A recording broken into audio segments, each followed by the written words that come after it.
but you have a hedge around him. You ought to be thankful for the hedge that God has around you.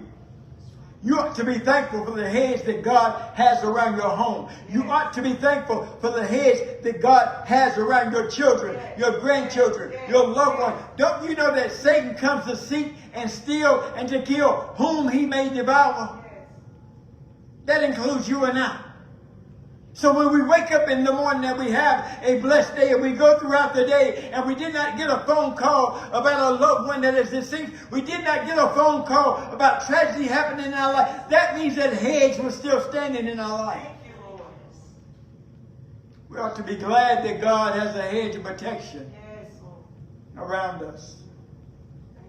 But if by chance that hedge happens to drop down, and it will, it's not because God's saying, I don't love you.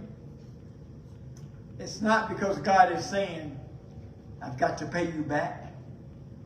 It's not because God is saying that now I'm going to get you for what you did years ago.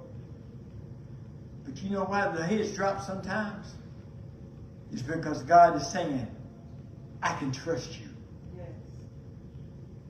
I can trust you with what Satan is about to do.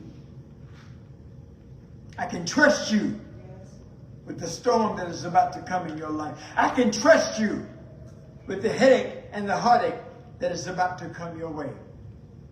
So when the hedge drops down in your life, don't think that God has forsaken you. But you need to know that God says, I can trust you. If there's anybody here this morning, if there's anybody watching that's glad that God himself can trust you, you've got a right to put your hands together and give God a praise. You can do better than that. God trusts you. I'm not talking about your supervisor. I'm not talking about your friends.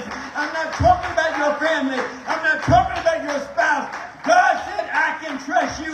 Put your hands together and give God a praise.